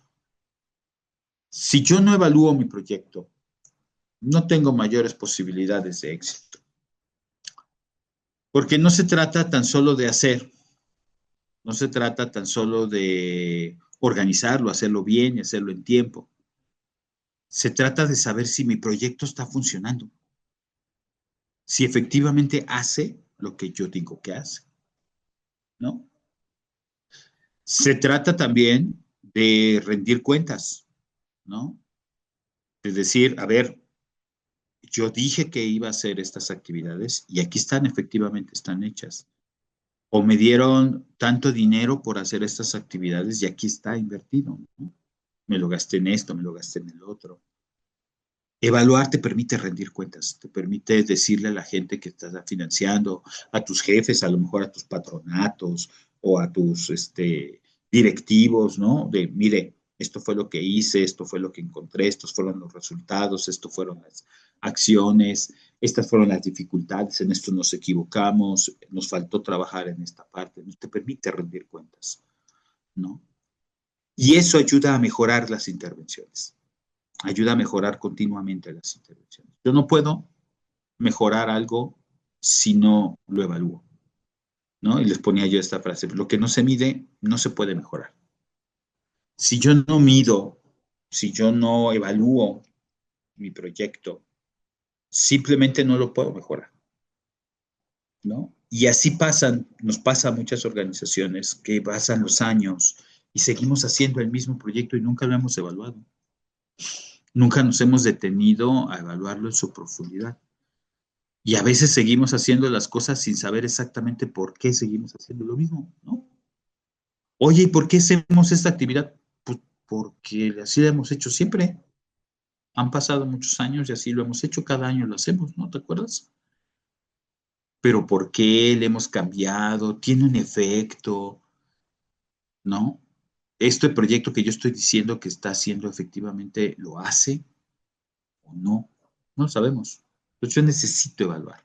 Entonces la evaluación es fundamental, es un elemento que debo de considerar dentro de toda la dinámica de mis proyectos. Si yo no considero dentro de la evaluación esto, pues muy probablemente, yo no considero la evaluación dentro del proyecto, pues yo probablemente pues no sepa de qué se trata. Ojo, siempre van de la mano la gestión, el diseño, la planeación con la evaluación. De hecho, la evaluación no es algo que se planea al final. La evaluación es algo que se planea desde el principio del diseño de la evaluación. Es decir, yo tengo que tener claro cómo voy a evaluar mi proyecto. O tengo que tener por lo menos un acercamiento de cómo quiero evaluar el proyecto. Y lo hago desde el principio, porque así nos pasa en muchas ocasiones. Planeamos nuestro proyecto, organizamos nuestro proyecto y después se nos olvida que hay que evaluarlo. Y cuando lo queremos evaluar, no tenemos la información necesaria porque se nos olvidó recopilar el instrumento o porque no pensamos que a lo mejor, mira, hubiéramos podido aplicar tal actividad o tal instrumento a las personas con las que atendimos. O, o a veces los objetivos no son evaluables, ¿no? Son demasiado extensos y entonces para evaluarlos no lo podemos hacer, etcétera. Entonces, es bien importante siempre considerar el diseño y la gestión junto con la evaluación, ¿no? Y la evaluación es una oportunidad. A veces estamos mal acostumbrados porque desde pequeños nos dijeron, cuando los íbamos a evaluar, nos iban a poner un examen, ¿no? Y de eso dependía a lo mejor, si me iba bien, pues que me podían dar a lo mejor un regalo, me permitieran salir con mis amigos el fin de semana. Y si me iba mal, pues no, me iba yo a quedar encerrado en mi casa porque pues me iba mal, ¿no? Y así aprendimos la idea de la evaluación. O cuando se nos dicen, nos vienen a evaluar y entonces pues viene todo el mundo con este miedo de, pues, de qué vamos a hacer, ¿no? Y a lo mejor nos van a, y si me corren de mi chamba, ¿no? De mi trabajo, porque el proyecto no está funcionando, o no sé qué van a encontrar, nos sentimos observados. Entonces, la evaluación siempre es algo que genera muchísima ansiedad al interno de los equipos y por eso se nos olvida evaluarlo. Simplemente no lo hacemos. Sin embargo, es importante fomentar estas nociones de la evaluación, ¿no? En los últimos años, la evaluación ha ido cobrando cada vez mayor importancia, ¿no? En la dinámica de trabajo de cada una de cada uno de esos espacios que vamos encontrando cada uno de nosotros, ¿no? Entonces sí es bien, bien importante cómo buscar algunas de estas alternativas, ¿no? ¿De acuerdo? Bien. Entonces vamos a seguir adelante un poquito.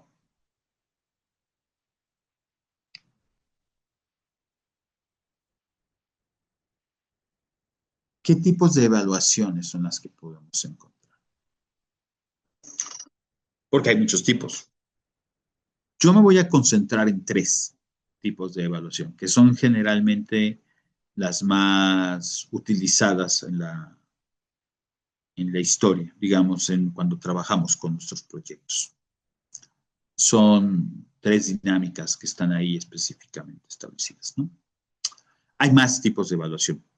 Hay evaluaciones ex ante, ex post, hay una serie de características. Podríamos llevarnos mucho tiempo. Yo estoy trabajando actualmente en un diplomado de evaluación y llevamos desde el mes de octubre, ¿no? Reuniéndonos 3 horas a la semana cada miércoles.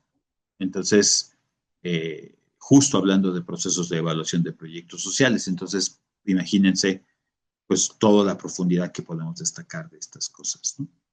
Pero hay tres evaluaciones que son claves, que son las que utilizamos en todo momento y que son las que estamos más acostumbrados, sobre todo dos de ellas, ¿no? La primera es la evaluación de proceso. La evaluación de proceso es en la que analizamos cómo se implementan las actividades durante la ejecución del proyecto. Generalmente esta es la evaluación que más hacemos. Es decir, en este tipo de evaluación es el porcentaje, por ejemplo, de proyectos impartidos, ¿no? De talleres impartidos, por ejemplo, ¿no? Es decir, ¿cuántos talleres impartí? Yo dije que iba a impartir 50 y di 50 o di 49 o di 52, 53, ¿no? Dije que iba a atender a 150 personas y atendí a 148. Dije que iba a regalar tantas camisetas y regalé ese número de camisetas. ¿Me explico? Es un análisis, es una evaluación del proceso, de si las actividades, por ejemplo, se hicieron en tiempo. Yo programé que iba a hacerlo en el primer trimestre del año, iba a hacer una actividad y la realicé en el primero o no, en el primer trimestre del año. Y si la realicé, ¿cómo fue que la realicé? Y si no la hice, ¿por qué? ¿Cuáles fueron los motivos que me llevaron a realizarlo en otro espacio? ¿Me explico? En esta evaluación es bien importante, es la que generalmente se utiliza, es la que nos piden muchas veces los financiadores, ¿no? Entonces, y a veces estamos bien acostumbrados a utilizar este tipo de evaluación. Hay otra evaluación que también podemos hacer, que hacemos también de manera muy clara, pero que en muchas ocasiones no llegamos a esa evaluación, que es la evaluación de resultados.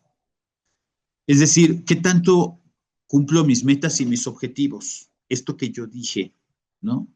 ¿Qué tanto reduje la deserción escolar, como en el ejemplo que decíamos anteriormente? ¿O qué nivel de capacitación, nivel de conocimientos fueron adquiridos por los jóvenes? La evaluación de resultados se hace al final del proyecto. Es decir, si qué intervención, si al finalizar el ciclo, qué tanto fue tan efectivo. Los chamacos aprendieron, los muchachos aprendieron a lo mejor les di un taller de capacitación para que fueran de estos baristas de café, de cafetería, ¿no? Aprendieron, saben hacer cafés, hacen capuchinos, hacen los diferentes tipos de cafés, hacen de todo tipo, sí lo hacen o no lo hacen, aprendieron a hacer eso. Esa es una evaluación de resultado, ¿de acuerdo? Lograron a lo mejor mejorar sus habilidades sociales, ya pueden tener a lo mejor mayor capacidad de pensamiento crítico, toman decisiones por sí mismos, logran decirle que no a su grupo de pares. Son logros que yo voy teniendo al finalizar el ciclo en el cual yo estoy terminando. Generalmente la evaluación de resultados se da al final, son los resultados. Muchas financiadoras te lo piden directamente. Muchas financiadoras a veces buscan más esta parte de resultados que la parte del proceso, ¿no? Hay otras que no, hay otras que se les quedan nada más en la parte del proceso. Finalmente, y digamos que en muchas ocasiones todo mundo queremos hacer este tipo de evaluación, pero es bien complicado hacerlo, es la evaluación de impacto, ¿no? Y en muchas ocasiones no nos da para poder hacer la evaluación de impacto. ¿Por qué? Porque la evaluación de impacto lo que mide son los cambios reales que yo genero en la comunidad. Es decir, ¿se acuerdan que hablamos de esta parte donde yo estoy atendiendo el problema? Donde yo estoy trabajando directamente esta dinámica del problema. Eso lo puedo medir en la evaluación de impacto. ¿De acuerdo? Estoy pegándole a la problemática directamente. Es decir, mi proyecto tuvo un efecto directo en esa situación que estaba provocando estos diferentes síntomas que ya hemos hablado desde el principio. Por ejemplo, hubo un aumento del ingreso familiar. Es decir, yo puedo, pensando, por ejemplo, en una evaluación de impacto, pensemos que le estamos dando talleres a los jóvenes sobre capacitación para una cafetería, hacer los baristas, que se llaman.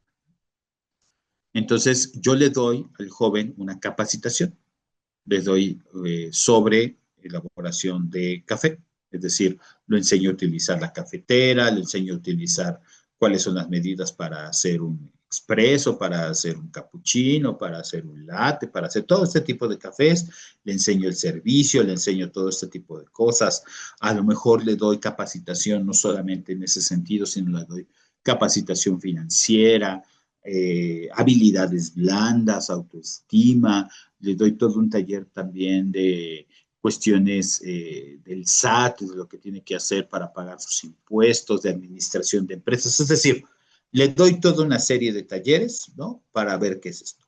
Si yo quiero evaluar el proceso, yo evaluaré, por ejemplo, el número de talleres que le di. Yo voy a evaluar el número de horas, el número de personas que estuvieron en ese espacio. Si yo quiero evaluar el resultado, voy a evaluar, pues, qué también hacen el café, por ejemplo. Si aprendieron, por ejemplo, a hacer el café de manera correcta, que no se les queme, que sepa bien, que, bueno, si aprendieron, por ejemplo, a manejar contabilidad básica, si aprendieron, por ejemplo, a tener algún espacio también de emprendimiento, si se están empezando o tienen alguna idea de plan de negocio y se empiezan a mover en ese sentido. La evaluación de impacto sería, esta es posterior, si después de un año estos jóvenes, ¿cuántos de estos jóvenes lograron establecer una cafetería a partir de la capacitación? Y esa cafetería les ha dado la posibilidad de aumentar sus ingresos a nivel personal y a nivel familiar. ¿De acuerdo? Y entonces, ese es el impacto que yo tengo. Porque a lo mejor yo estoy queriendo sacarlos de una situación, ya sea adicción, cualquier problemática, y lo hago a través del empleo, ¿no? A través de capacitarlos para el empleo. Y esa sería mi medición de evaluación. En el proceso de los talleres, en los resultados, el nivel de conocimientos y en el impacto, si logró modificar algo. Eso tengo que considerarlo claramente dentro de mi dinámica de trabajo. La evaluación de procesos, podríamos decir, es hasta cierto punto sencillo, ¿no? Mientras yo tenga alguna dinámica donde yo le pueda tomar en cuenta cuántos talleres di, tenga una lista de asistencia, tenga como fotografías, etcétera, puedo evaluar un proceso. De resultados, a lo mejor necesito elaborar un instrumento que me permita medir el nivel de conocimientos y a lo mejor se los aplico al principio y después se los aplico al final y veo las diferencias que puedan existir y entonces puedo decir, mira, antes sabía lo que era café y ahora ya sabe cuál es otra forma de poder hacerlo y aumentó un porcentaje, ¿me explico? Pero para medir el impacto necesito tener muchísimo mayor, tengo que tener procesos, por ejemplo, mucho más complicados, necesito aplicar, a lo mejor necesito un grupo de control, es decir, ¿quién me dice que efectivamente estos muchachos están tomando en cuenta o están haciendo este taller por lo que yo les di. A lo mejor se encontraron un tío por ahí que más o menos les sabía los negocios y el tío les dijo, pues a ver, sobrino, pues ya estás de vago, no hagas nada, a ver, yo te ayudo. Ya que sabes hacer café, pues órale, ¿no? Y le puso su cafetería. ¿Y eso tuvo que ver con tu proyecto? Pues no, no tanto, ¿no? Tuvo que ver con alguna suerte que tuvo él. O a lo mejor hay chavos que sin tener que tomar mi proyecto, pues ponen su cafetería y también son muy exitosos, ¿no? También logran mejorar eso, son emprendedores, tienen esto. Entonces, esos son los grupos de control, por ejemplo, ¿no? El grupo de control es personas que no han tomado mi intervención y ver qué resultados obtienen a la larga o a la distancia, ¿no? Y si obtienen los mismos resultados, ¿por qué los obtuvieron? O si son diferentes, ¿por qué? Aquí el impacto, por ejemplo, es muy fuerte, sobre todo cuando empezamos a analizar los resultados, porque de repente nos encontramos que no podemos medir efectivamente qué impacto tiene mi proyecto, ¿no? Qué tanto lo que yo hice tuvo un efecto real en las personas. O no hay diferencia entre la persona que tomó mi proyecto y la persona que no, ¿de acuerdo? Entonces dices, híjole, y tanto esfuerzo, tanto espacio, y no puedo medir el impacto. Seguramente tengo ese impacto, seguramente lo tengo que hacer, porque por supuesto que lo vemos, lo notamos, nosotros lo conocemos, ¿no? Pero a lo mejor no sabemos cómo está estructurado este espacio, ¿no? No tenemos como muy claro por qué y qué tanto mi proyecto tiene este efecto directamente en eso. Entonces, fíjense cómo son los niveles de evaluación, ¿no? Y la importancia que tienen en esta parte. Muchas financiadoras ya están promoviendo la posibilidad o piden de alguna forma que los proyectos sean evaluados por agencias externas. Ya no se quedan con una agencia propiamente interna, es decir, nosotros nos evaluamos a nosotros mismos, ¿no? Y te decimos pues que todo va muy bien. Ya las financiadoras eso ya no lo están aceptando. Antes sí, sobre todo cuando hablan de evaluaciones de procesos, sí lo aceptan, porque pues quien sabe que lo hizo fue la persona que lo hizo, y en muchas ocasiones resultados, pero en evaluación de resultados y de impacto ya piden un tercero, que sea alguien especializado, que tenga experiencia para hacerlo. Algunas instituciones le dan financiamiento para poder hacer estas evaluaciones, ¿no? Generan financiamiento para poder hacerlo y hay otras que no.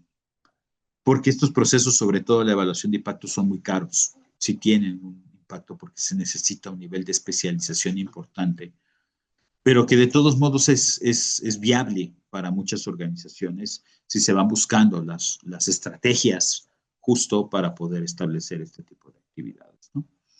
Pues por ahí va un poquito como la idea de la parte de la evaluación, ¿no? Porque ya ahorita la evaluación ya va más allá de lo que era hace 20 años, ¿no? Hace 20 años la evaluación era cuando venía, por ejemplo, la gente a evaluarnos, pues le poníamos al muchacho, ¿no? Al más avanzado, lo peinábamos, lo bañábamos, le decíamos, ahora platícale tu experiencia. Y la gente lo platicaba y lo decía y muy agradecidos. Pero esa evaluación ya no es suficiente.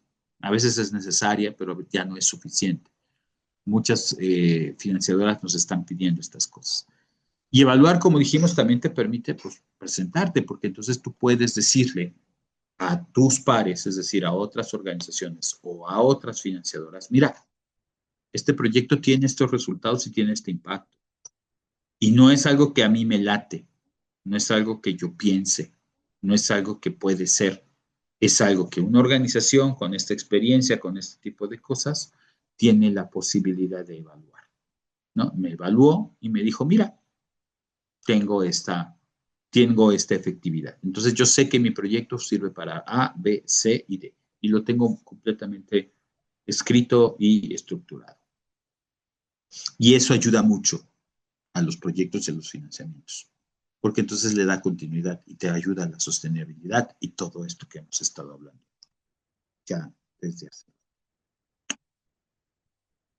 Es importante saber qué indicadores, ¿no? Tengo yo de evaluación. Y estos indicadores, ¿qué indicadores son los que necesito para poder entonces mostrar esto que yo te estoy diciendo, que te estoy platicando, ¿no? Los indicadores de evaluación son de dos tipos. Podremos mencionar un tercero, pero que es una combinación de ambos. Son cuantitativos, cualitativos y mixtos. Cuantitativos son aquellos datos numéricos: número de beneficiarios, porcentaje de recursos invertidos, porcentaje de modificaciones, son números, es estadística, ¿no? Son cosas que yo puedo presentar, a lo mejor lo presento en una infografía o lo puedo presentar de mil maneras, pero el chiste es que yo pueda presentar un número. Hay un porcentaje. Aumenté el 20% de habilidades sociales, disminuí el 15% del consumo de drogas, disminuí en un 10% el rezago escolar o la deserción escolar en estas escuelas de secundaria en tal comunidad. ¿Me explico? Son números cuantitativos. Pues a veces nosotros cuando estamos en el ámbito social nos peleamos con los números, pero estos números son fundamentales y nos los piden cada vez más, ¿no? Entonces yo necesito poder utilizarlo. El otro es el cualitativo, que era el que yo les decía, que a veces utilizábamos, ¿no? Y que a nosotros nos gusta más, porque son más perceptivos, son más de satisfacción, tienen más carnitas, son más ricos, digamos, en cuanto a la parte emocional, porque tú lo puedes ver a través, a lo mejor, del cambio directo de las personas, de los niños, de la gente con la cual tú trabajas, etcétera, ¿no? Hay un cambio, una percepción diferente. A lo mejor la comunidad se percibía de una manera y ahora lo hace de otra. Se sienten satisfechos por el espacio, por lo que tienen y lo que han logrado. Los testimonios, siempre los testimonios son fundamentales. Pero al final del día son indicadores cualitativos. ¿Cuáles son los que ayudan mejor en un proceso de evaluación? Los mixtos. Es decir, cuando yo en una evaluación tengo cuantitativos y cualitativos, es decir, tengo la capacidad de tener instrumentos que me dan números y a lo mejor tengo testimonios, entrevistas que yo hice a personas muy específicas donde las personas me comentan, me hablan, me explican de lo que vivieron. Pues eso da una riqueza muy grande a la dinámica de la evaluación. Y eso me permite, pues, tener esta posibilidad de trabajar con ellos de manera más adecuada, ¿no? Y entonces poder presentarlos. Y ahora sí, entonces sí presento el testimonio de Juanito, el testimonio de María, el testimonio de fulanitos, que son, digamos, aquellos que están ahí, pero no son ellos tres nada más. Hay todo, hay 500 niños detrás, hay con este porcentaje que han aumentado, hay las dos combinaciones de este tipo de cosas. Y en ese sentido, los indicadores tienen que tener evidencias. Si los indicadores no tienen evidencias, entonces difícilmente puedo yo demostrar que efectivamente lo hice, ¿no? Y estas evidencias en muchas ocasiones son encuestas, son entrevistas, ¿no? No solo de los registros fotográficos, las listas de asistencia, los documentos de seguimiento, etcétera, etcétera, etcétera. Es decir, ustedes seguramente si han tenido que reportar un proyecto, pues tienen un montón de evidencias, ¿no? Gente que les ha permitido, a lo mejor hiciste una encuesta y entonces las personas pues las conocen y se dan cuenta de sus resultados, etcétera, ¿no? Entrevistas, registros fotográficos, documentos. Siempre es importante considerar la evidencia. Y eso lo hago desde la planeación, ¿eh? No lo hago desde... Porque si yo, por ejemplo, no tengo claro la encuesta que voy a aplicar, ¿no? Pues a lo mejor no tengo mi encuesta de entrada. Si yo no sé que en la primera sesión tengo que aplicarla y la quiero aplicar después, pues no voy a tener con qué comparar, ¿no? Y entonces, pues sí, aplico un instrumento, pero no tengo como la base de dónde salió, ¿no? Cómo estaban antes de mi intervención. Tengo una fotografía después de la intervención, pero no sé cómo estaban antes. Y en estos casos, en la evaluación, siempre el antes y el después son fundamentales para saber cómo inició mi intervención y cómo terminó la persona después de mi proceso de intervención. Mejor, peor, diferente, cómo lo encuentro en ese sentido. Entonces, esto se planea siempre desde el principio. Finalmente, y cerrando un poquito, ya con esta idea, ya que hablamos como de la gestión de los proyectos, de la importancia del diseño, de cómo poder estructurarlos de manera adecuada a través del diagnóstico, a través de los objetivos. Cuando hablamos, por ejemplo, de cómo lo gestiono, es decir, con los recursos que estoy manejando, con la forma en la cual yo tengo de alguna manera un cronograma, un equipo de trabajo y evalúo el proyecto. Si yo retomo un poquito también pensando en lo que vimos la clase pasada, pues tengo que pensar cómo debe de ser un liderazgo aplicado a este proyecto. Al final del día, hemos estado hablando constantemente de liderazgos, hemos estado hablando de cómo se pueden estructurar. Entonces, ¿cuál es el rol de este líder dentro del proyecto? ¿Cuál es ese rol que tiene especificado este líder dentro del proyecto? Y en ese sentido, eh, es importante considerar, por ejemplo, ¿no? Cómo este líder, que si te das cuenta son esos muñequitos que están ahí, todos los muñequitos son iguales, nada más hay uno diferente que es rojito y el otro es azul, ¿no? El rojito es el líder. Porque en este caso acuérdate que el líder ocupa, es parte del equipo también, nada más que tiene una responsabilidad diferente. No es más, no es menos, simplemente tiene una responsabilidad distinta. Y eso es muy claro de tener, muy importante de tener claro. Y por ejemplo, en cada uno de estos elementos que hemos estado hablando en estas horas, ha sido, ¿cuál es ese papel? En el diagnóstico y la planeación, un líder debe de tener una escucha activa, debe escuchar.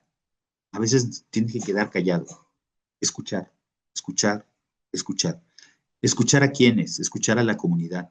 ¿Qué te está diciendo? ¿Qué te están pidiendo tus beneficiarios? ¿Qué hay detrás de cada una de las solicitudes que ellos te van haciendo, ¿no? Cuando te conocen. No se trata de que tú les vendas la idea, no se trata de que tú les digas, más bien escucha, calla y escucha, ¿no? Es una escucha activa, estar constantemente viviendo. ¿Qué dice tu equipo? ¿Qué dicen tus jefes? ¿Qué dice la comunidad? ¿Qué dicen los demás? Es una noción mucho de diagnóstico, de escucha. Y eso ayuda a construir una visión compartida para el proyecto. Es decir, ¿cuál es la visión a largo plazo? En el diagnóstico y la planeación, el líder debe tener la capacidad de ver el bosque. No se tiene que concentrar en cada arbolito. Para eso están las diferentes personas del equipo, ¿no? Cada persona se concentra en un arbolito. Pero si el líder se concentra en un árbol o en un grupito de árboles, pierde la noción de la visión general del proyecto. Tiene que tener claro, él vuela, digamos, él tiene que estar con una visión un poquito más lejana del proyecto, ¿no? ¿Para qué? Para que pueda verlo todo, para que pueda ver la visión, porque si no se clava en una dinámica y seguramente se va a perder en el camino, ¿no? No va a alcanzar a entender algunas de estas cosas. Y puede perder el rumbo si no sabe a dónde lleva y entonces pierde el proyecto y el equipo todo el rumbo.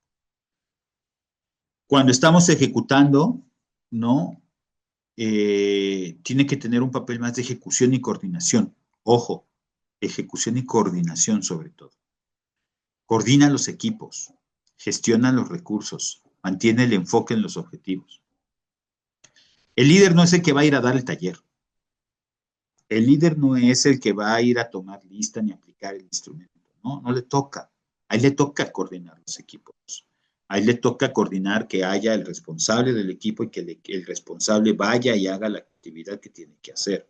Le toca gestionar los recursos, es decir, que el equipo tenga los recursos materiales, financieros y humanos necesarios para poder trabajar en ese sentido. Y que el equipo es el que se asegura que no se pierdan los objetivos, ¿no? A ver, te estás yendo diferente por otro lado, por ahí no va el camino, regresa. Recuerda que el objetivo es esto es lo que estás haciendo y para ahí lo estás llevando. Esa es la dinámica de un líder dentro del proyecto. No es cuando el líder de repente se mete a la operación, ya muy difícilmente lo sacamos de la operación y muy difícilmente va a poder trabajar en este tipo en este proyecto, va a tener éxito su proyecto. ¿Por qué? Porque ya está clavado, se va a meter en ese espacio, no pierde la visión de lo que hemos dicho de todo. Y también tiene un papel de evaluación y análisis. Analiza resultados, ve qué es lo que tiene, ¿no? Es el que tiene que profundizar y pensar, identificar los aprendizajes, hacerlos visibles. Hemos aprendido esto, nos dimos cuenta de esto otro. Y por supuesto también tiene un alto nivel de reflexión crítica y de autocrítica. Tiene que ser su más duro crítico en sí mismo, porque eso ayuda a proponer mejoras para los futuros ciclos. Cuando nos autoconsentimos, ¿no? Muchas veces perdemos esta noción del proyecto que estamos haciendo. Tenemos que ser exigentes, sin llegar a un extremo, por supuesto, de que nada está bien de lo que hacemos y entonces tratamos de ser perfeccionistas, ¿no? Saber reconocer de alguna manera también los logros y los triunfos personales y del equipo, ¿no? Es importante, pero sí es importante también una reflexión crítica, una crítica constructiva que nos permita decir, ¿sabes qué? Aquí la regamos, no debimos haber hecho esto, ¿sabes qué? Fue demasiado tiempo de los proyectos, del tiempo de las actividades, a lo mejor debíamos cobrar, hacerlo en otro momento, o no debía haber sido tan largo, o sabes que esto no funciona en la mañana, tiene que ser trabajo en fin de semana, ni modo, ¿no? Cómo nos organizamos, etcétera, ¿no? Esa es una dinámica, ese es el líder. Entonces, el líder en el proyecto es fundamental, con todo lo que hemos estado diciendo y caracterizando. Por supuesto, tiene que ver también con la ética y la toma de decisiones, y con esto voy cerrando. Tiene que ser muy transparente en cuanto al actuar con honestidad y rendición de cuentas, tanto con la comunidad como con los donantes, con su equipo mismo. Tiene que ser muy transparente. Si el líder no es honesto, ¿no? A veces caemos en el error, vamos a guardar cierta información porque el equipo se va a poner nervioso. No, a lo mejor el propio equipo tiene que saber de estas situaciones que están ahí y cómo podemos abordarlas. Tiene que ser responsable, es decir, responsable en el hecho de asumir las consecuencias de sus decisiones y siempre pensar en actuar en beneficio colectivo, ¿no? ¿Qué decisiones tomar en beneficio de la gran mayoría? Y saber tomar decisiones en contextos complejos, ¿de acuerdo? Incluso con información incompleta, con recursos limitados. En muchas ocasiones los líderes tienen que ser muy resilientes, tienen que tener esta posibilidad de resolver situaciones a largo plazo. Y a lo mejor sin contar con todas las decisiones y dices, bueno, pues esto es mi experiencia, me dice, vamos a trabajarlo por acá, ¿no? Y te puedes equivocar, ¿no? De hecho, seguramente te puedes llegar a equivocar, es lo más probable. Pero bueno, lo importante es que se toma la decisión. Peor es no tomar una decisión, ¿no? En este sentido. Finalmente, y con esto cierro, en estos 2 días, en estas 4 horas que hemos estado trabajando, hemos hablado de liderazgo, hemos hablado de proyectos, hemos hablado de gestión de proyectos. Y les decía yo que mi intención era hacerlos reflexionar, provocarles una reflexión, para que cada uno de ustedes se lleve y piense un poquito en esta dinámica que hemos estado hablando en estos días. Y les dejo esta pregunta para que también ustedes se lo lleven a reflexionar en estos minutos en casa o posteriormente mañana en su trabajo. Es ¿qué tipo de líder necesita tu organización hoy? Ojo, no es qué tipo de líder quieres ser, es qué tipo de líder necesita tu organización hoy. Es bien diferente.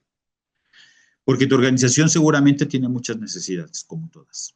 Seguramente necesita hacer muchas cosas. ¿Qué tipo de líder puedes ser tú para esa organización? ¿Cómo estás ejerciendo tu liderazgo? ¿Cómo estás haciendo tus proyectos? ¿Cómo estás gestionando, manejando tus equipos, tomando tus decisiones, manejando la ética, todo lo que hemos venido diciendo? Entonces es bien importante y te lo dejo como cierre en estas sesiones. Ojalá tengas la posibilidad de reflexionar un poco sobre el tipo de líder que quieres tener, que tu organización necesita en este momento, para beneficio al final de la población con la cual nosotros estamos trabajando y de las causas con las cuales nosotros estamos teniendo. Yo con esto termino. Dejaría abierto en este par de minutos que nos queda si alguien quiere comentar algo, Si alguien quiere decir algo, dejo de compartir. Y, y les agradezco mucho a todos su presencia, su participación el día de hoy.